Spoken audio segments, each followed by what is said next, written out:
మీరెప్పుడైనా జొమాటోలో food order చేశారా? ఒకసారి ఆలోచించండి. మీరు ఆర్డర్ చేసిన ఆ ఒక్క భోజనం వెనుక ఎంత పెద్ద బిజినెస్ దాగి ఉందో తెలుసా?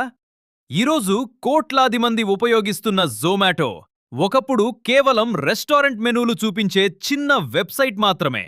ఆ కంపెనీ ఒక దశలో వేల కోట్ల రూపాయల నష్టాల్లోకి వెళ్ళింది. ఇన్వెస్టర్లు భయపడ్డారు. షేర్ ధర భారీగా పడిపోయింది. ఇక ఈ కంపెనీ కథ ముగిసింది అన్నారు. కానీ అదే కంపెనీ మళ్లీ లేచింది. ఈరోజు భారతదేశంలో అత్యంత విలువైన టెక్ కంపెనీల్లో ఒకటిగా నిలిచింది. అసలు ఈ ప్రయాణం ఎలా మొదలైంది? ఒక సాధారణ ఉద్యోగి ఎలా బిలియన్ డాలర్ల కంపెనీని నిర్మించాడు? ఈరోజు ఆ పూర్తి కథ తెలుసుకుందాం. ఒక చిన్న సమస్య, పెద్ద బిజినెస్ సంవత్సరం. 2008 ఢిల్లీలోని ఒక ప్రైవేట్ కంపెనీలో ఉద్యోగం చేస్తున్న యువకుడు దీపిందర్ గోయల్. అతను ఐఐటి ఢిల్లీ నుంచి ఇంజనీరింగ్ పూర్తి చేసి మంచి జీతంతో ఉద్యోగం చేస్తున్నాడు. ఆఫీసులో ప్రతి మధ్యాహ్నం ఒకే సీన్. అందరూ క్యాంటీన్ ముందు నిలబడి, ఈరోజేం తినాలి, ఏ రెస్టారెంట్లో ఏం దొరుకుతుంది, మెనూ ఎక్కరుంది అని వెతుకుతుండేవారు. ఆ రోజుల్లో మొబైల్ యాప్లు లేవు. గూగుల్ మ్యాప్స్లో కూడా రెస్టారెంట్ వివరాలు సరిగా ఉండేవి కాదు. దీపిందర్ ఒక విషయం గమనించాడు. సమస్య భోజనం కాదు, సమాచారం దొరకకపోవటమే అసలు సమస్య. అక్కడే ఒక ఆలోచన పుట్టింది. అన్ని రెస్టారెంట్ మెనూలను ఒకేచోట అందిస్తే ఎలా ఉంటుంది? ఆ దీపిందర్ తన స్నేహితుడు పంకజ్ చద్దాతో కలిసి ఒక చిన్న వెబ్సైట్ తయారు చేశాడు. పేరు ఫుడీబే. వాళ్ళు ఢిల్లీలోని రెస్టారెంట్లకు వెళ్లి మెనూ కార్డులను స్కాన్ చేసి వెబ్సైట్లో అప్లోడ్ చేసేవారు. మొదట్లో ఇది కేవలం ఒక చిన్న సైడ్ ప్రాజెక్ట్. ఎవరూ ఇది ఒకరోజు బిలియన్ డాలర్ల కంపెనీ అవుతుందని ఊహించలేదు. కానీ ప్రజలకు ఈ ఐడియా బాగా నచ్చింది. రోజురోజుకీ వెబ్సైట్కు వచ్చేవారి సంఖ్య పెరిగింది. కొద్ది నెలల్లోనే వేల మంది ఫుడీబే ఉపయోగించడం ప్రారంభించారు. అప్పుడు దీపిందర్ ఒక పెద్ద నిర్ణయం తీసుకున్నాడు. ఉద్యోగం కాదు, ఈ స్టార్టప్నే నా భవిష్యత్తుగా మార్చుకుంటాను. ఉద్యోగానికి రాజీనామా చేశాడు. అదే అతని జీవితంలో అతి పెద్ద రిస్క్. ఫుడీబే నుంచి జొమాటో. 2010లో మరో సమస్య వచ్చింది. ఫుడీబే అనే పేరు ఈబేని గుర్తు చేస్తోంది. భవిష్యత్తులో లీగల్ సమస్యలు వచ్చే అవకాశం ఉందని భావించి కంపెనీ పేరు మార్చాలని నిర్ణయించారు. అలా ఫుడీబే జొమాటోగా మారింది. ఈ కొత్త పేరు చిన్నది, సులభంగా గుర్తుపెట్టుకునేలా ఉంది, ప్రపంచవ్యాప్తంగా ఉపయోగించడానికి కూడా అనుకూలంగా ఉంది. ఇదే నిర్ణయం తర్వాత కంపెనీ బ్రాండింగ్కు చాలా ఉపయోగపడింది. పెట్టుబడిదారుల నమ్మకం. ఒక మంచి ఐడియా ఉంటే సరిపోదు, దాన్ని పెద్ద కంపెనీగా మార్చడానికి డబ్బు కావాలి. ఆ సమయంలో ఇన్ఫో ఎడ్జ్ అనే కంపెనీ జొమాటోలో పెట్టుబడి పెట్టింది. అది కంపెనీకి ఊపిరిపోసినట్టే. ఆ డబ్బుతో కొత్త నగరాల్లో సేవలు ప్రారంభించారు.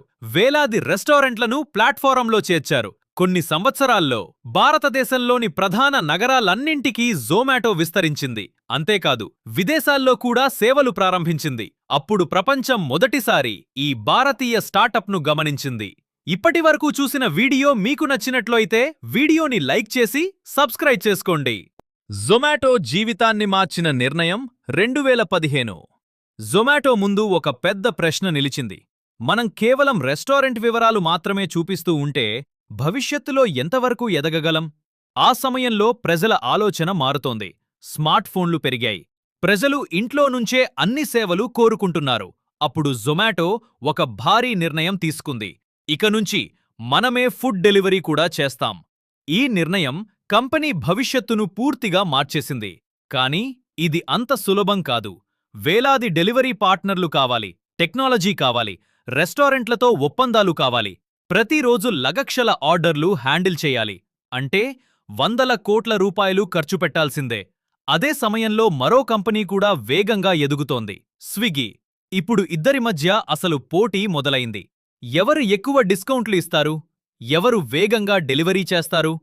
ఎవరి యాప్ బాగా పనిచేస్తుంది? ఈ పోటీలో రెండు కంపెనీలు కూడా భారీ డబ్బు ఖర్చు చేశాయి. ఒక్కోసారి 300 రూపాయలు విలువైన ఫుడ్పై 150 రూపాయలు వరకు డిస్కౌంట్ ఇచ్చేవారు. ప్రజలకు లాభం. కానీ కంపెనీలకు మాత్రం భారీ నష్టం. అయినా వాళ్లు ఆగలేదు. ఎందుకంటే వాళ్ల లక్ష్యం ఈరోజు లాభం కాదు, భవిష్యత్తులో మార్కెట్ను గెలవడం. కానీ 2018, 2019, 2020 ప్రతి సంవత్సరం వేల కోట్ల నష్టాలు. మీరైతే ఏమి చేస్తారు? ఇంత నష్టం వస్తుంటే కంపెనీ మూసేయాలి అనుకుంటారు. కానీ స్టార్టప్ ప్రపంచంలో ఒక విషయం ఉంటుంది. మొదట మార్కెట్ను గెలవాలి, తర్వాత లాభాలు వస్తాయి. జొమాటో కూడా అదే చేసింది. అదే సమయంలో వచ్చిన కరోనా శాపమా వరమా? ప్రపంచం ఒక్కసారిగా ఆగిపోయింది. కరోనా వచ్చింది, రెస్టారెంట్లు మూసివేశారు. అందరూ అనుకున్నారు ఇక జొమాపోయింది. కానీ కొన్ని వారాల తర్వాత ప్రజలు ఇంట్లో నుంచే ఫుడ్ ఆర్డర్ చేయడం ప్రారంభించారు. రోజు రోజుకి ఆర్డర్లు పెరిగాయి. కరోనా చాలా బిజినెస్లను దెబ్బతీసింది. కానీ జొమాటోకి కొత్త అవకాశాలను కూడా తీసుకొచ్చింది. చరిత్ర సృష్టించిన ఐపీఓ, భారతదేశ స్టార్టప్ చరిత్రలో ఒక కొత్త అధ్యాయం. జొమాటో ఐపీఓ వచ్చింది. చాలామంది అన్నారు, నష్టాల్లో ఉన్న కంపెనీలో ఎందుకు పెట్టుబడి పెట్టాలి? కానీ ఐపీఓకి భారీ స్పందన వచ్చింది. లక్షలాది మంది షేర్లు కొనుగోలు చేశారు. లిస్టింగ్ రోజు షేర్ ధర భారీగా పెరిగింది. చాలామంది ఒక్క రోజులోనే మంచి లాభాలు పొందారు. అప్పుడు జొమాటో భారతదేశంలోని అతిపెద్ద టెక్ కంపెనీలలో ఒకటిగా మారింది. ఒక్కసారిగా షాక్. కానీ స్టాక్ మార్కెట్ ఎప్పుడూ ఒకే దారిలో వెళ్ళదు. 2022లో ప్రపంచవ్యాప్తంగా టెక్ కంపెనీల షేర్లు పడిపోయాయి. జొమాటో కూడా తప్పించుకోలేకపోయింది. ఒకప్పుడు ₹160 దాటిన షేర్ ₹50 కంటే దిగువకు చేరింది. సోషల్ మీడియాలో జొమాటో ముగిసింది, ఐపీఓలో కొనొద్దని చెప్పాం కదా అని కామెంట్లొచ్చాయి. చాలామంది భయంతో షేర్లమ్మేశారు. అదే సమయంలో జొమాటో మరో రిస్క్ తీసుకుంది. బ్లింకిట్ అనే క్విక్ కామర్స్ కంపెనీని కొనుగోలు చేసింది. అందరూ విమర్శించారు, నష్టాల్లో ఉన్న కంపెనీ మరో నష్టాల్లో ఉన్న కంపెనీని ఎందుకు కొనుగోలు చేస్తుంది? కానీ దీపిందర్ గోయల్కు భవిష్యత్తు కనిపించింది. భవిష్యత్తులో ప్రజలు 10 నిమిషాల్లో సరుకులు కూడా కోరుకుంటారు. అదే బ్లింకిట్ విజన్. కొన్ని సంవత్సరాల తర్వాత అందరికీ అర్థమైంది. బ్లింకిట్ సక్సెస్ అయింది. క్విక్ కామర్స్ మార్కెట్ భారీగా పెరిగింది.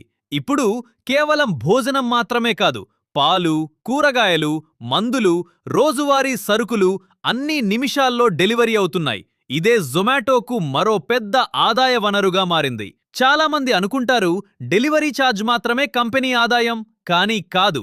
జొమాటో డబ్బు సంపాదించే మార్గాలు: restaurant commission, delivery charge, platform fee, యాప్లో అడ్వర్టైజింగ్, జొమాటో గోల్డ్ సభ్యత్వం, హైపర్ ప్యూర్ ద్వారా రెస్టారెంట్లకు సరుకుల సరఫరా, బ్లింకిట్ ఫరా, బ్లింకిట్ క్విక్ కామర్స్.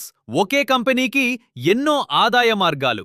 జొమాటో నుంచి ఎటర్నల్ తర్వాత కంపెనీ మరో పెద్ద నిర్ణయం తీసుకుంది. తన పేరును ఎటర్నల్ గా మార్చుకుంది.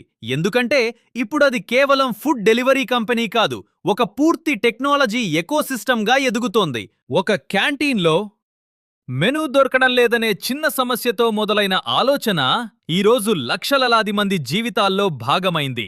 ఈ కథ మనకు చెప్పే విషయం ఒకటే: పెద్ద కంపెనీలు పెద్ద ఆలోచనలతో కాదు, చిన్న సమస్యలకు సరైన పరిష్కారం చూపినప్పుడు పుడతాయి. మీరు కూడా మీ చుట్టూ ఉన్న సమస్యలను గమనించండి. ఎందుకంటే తరువాతి పెద్ద కంపెనీ మీ ఆలోచన నుంచే పుట్టొచ్చు. ఈ వీడియో మీకు నచ్చితే ఒక లైక్ చేయండి. ఇలాంటి బిజినెస్, స్టాక్ మార్కెట్, డబ్బు మరియు విజయగాథల కోసం మనీ ముచ్చట్లు ఛానల్ను సబ్స్క్రైబ్ చేసుకోండి. మీ అభిప్రాయాన్ని కామెంట్లో చెప్పండి. మళ్ళీ మరో ఆసక్తికరమైన కథతో కలుద్దాం.